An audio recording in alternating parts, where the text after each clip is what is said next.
김학래, 임미숙의 이 파란만장 사업기라는 제목을 붙여보고 싶은데요. 이 부부 정말 사업을 많이 했거든요. 혹시 사업하려는 분 계시면요. 얘기 잘 들어보세요. 이분들 삼전 사기의 주인공입니다. 첫 번째 피자집을 했습니다. 근데 왜 망했냐? 주변에서 하라고 해서 한 거예요. 시장 조사 전혀 안 됐고 전문성이 없었습니다. 네. 두 번째 이번에는 대규모 고깃집을 했습니다. 왜 망했냐?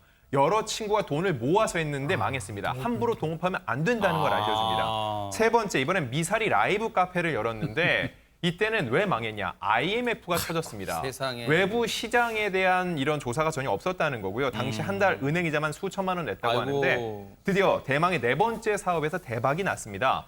중국 음식이었는데 네. 단순히 중국 집을 운영한 게 아니라 중국 음식을 냉동으로 만들어서 판 최초의 사례라고 해요. 어허. 근데 앞선 사례들이 큰 자산이 된 게 찹쌀탕 수육이죠. 꿔바로우를 비법을 만드는 데만 무려 2년의 시간을 보냈다고 해요. 전문성을 야. 획득을 한 거고 네. 그 이후에 누룽지탕이나 칠리새우까지 연이어 대박을 내서 홈쇼핑 사업에서 연매출 100억 원을 내고 있다고 합니다. 야, 임미숙 씨, 김학래 씨 부부의 뭔가 이 사업 실패를 보니까 역시 실패는 성공의 어머니입니다, 진짜. 예, 맞습니다. 김학래 씨가 아마 그 미사리 카페를 열었을 때요.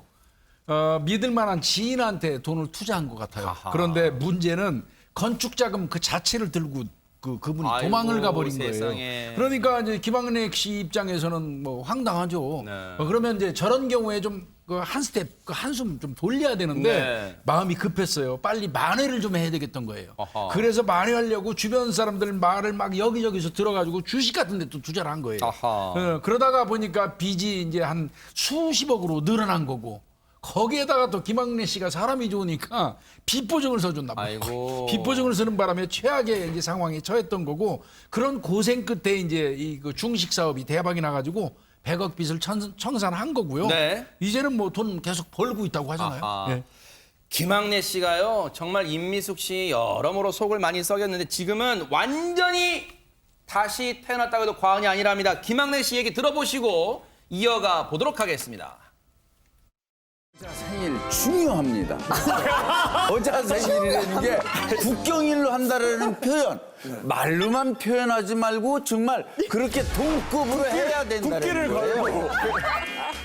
우리가 이 험한 세상에 살아날 길은 그게 살아날 길이야. 엄마 아버지 생일 중요해. 엄마 아버지 장인 장모 생일 중요해. 그렇지만 안 챙겨도 괜찮아. 우선순위라는 게 있는 거야. 똑같이 중요하면 마누라 생일을 먼저 챙기고 부모 생일 챙겨야 돼. 일단 가장 가까이 있는 사람부터. 이게 이런 거고 우리는 딴 거는 몰라도 생일, 결혼기념일 요거 미안해. 결혼기념일 그리고 크리스마스 이 3일을 넘기면 우리는 죽음이야.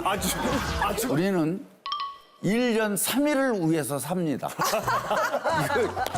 될 수 있으면 좋은 거. 내년에는 더 좋은 거. 그리고 그걸 받고 좋아하는 그 표정, 그거 좋지 않아요?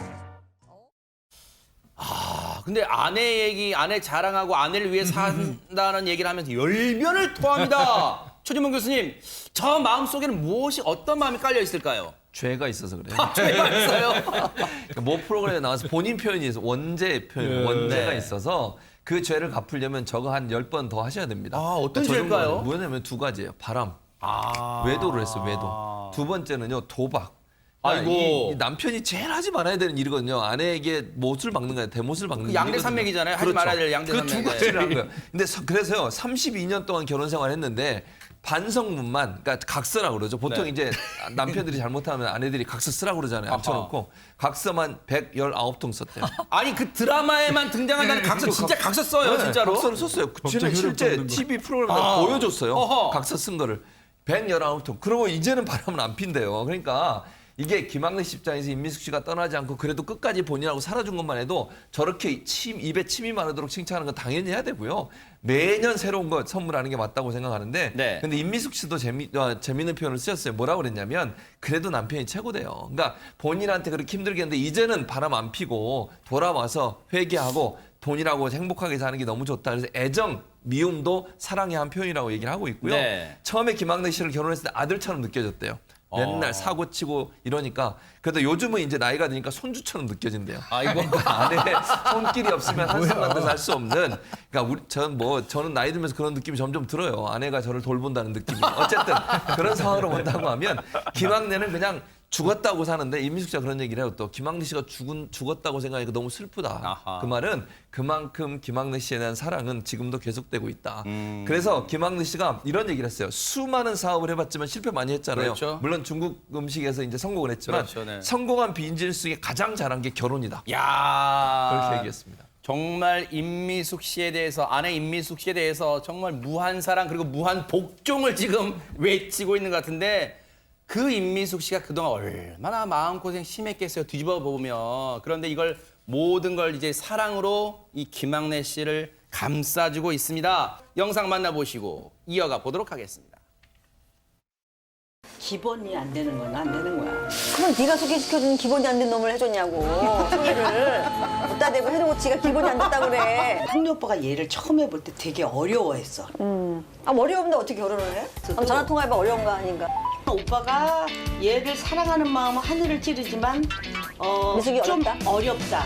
대하기가 어려운 상대다. 자기 어려우면 결혼 우리 이혼해야 되는 거 아니야?